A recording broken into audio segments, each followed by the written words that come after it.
Auditing is the main way for Flocert to check if all the actors of the supply chain are following the fair trade standards. As a Flocert auditor, I visit the producer organizations.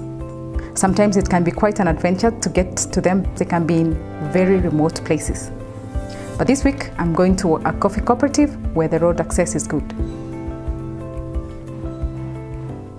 The audit starts with an opening meeting with board and staff representatives of the organization, where I explain the audit objective and get an overview of the organization and its situation. We also agree on the audit schedule. To make sure I cover all aspects, I have a customized checklist.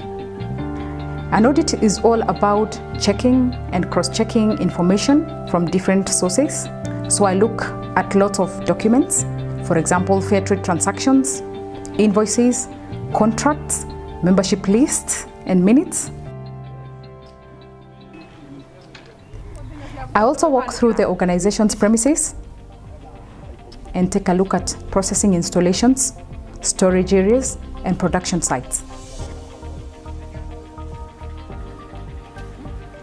This is important to check on aspects like working conditions, health and safety, and traceability of the fair trade product. Meetings and interviews with workers and members of the cooperative are crucial. Through them, I learn facts and can cross-check information and get an insight into the organization. There is a minimum of number of interviews which must be carried out. All interviews are confidential, and it is me who decides who to talk to. Accessing the farmers' fields can be interesting or maybe adventurous. Visiting individual farms is also important to observe the production practices and to talk to the farmers individually. If I find non-compliance of the standards, I note them down. The organization must correct any non-conformity before it can become certified.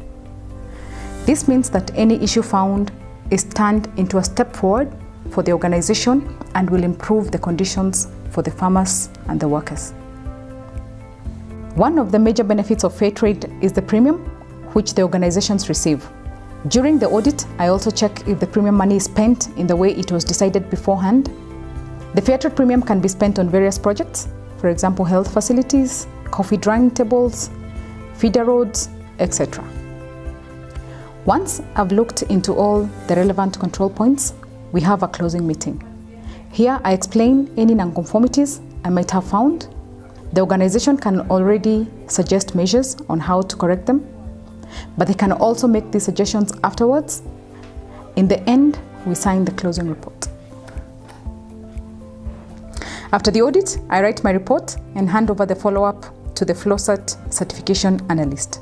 The analyst will ensure that all non-conformities found are corrected in due time. Only then will Flocert issue a new certificate.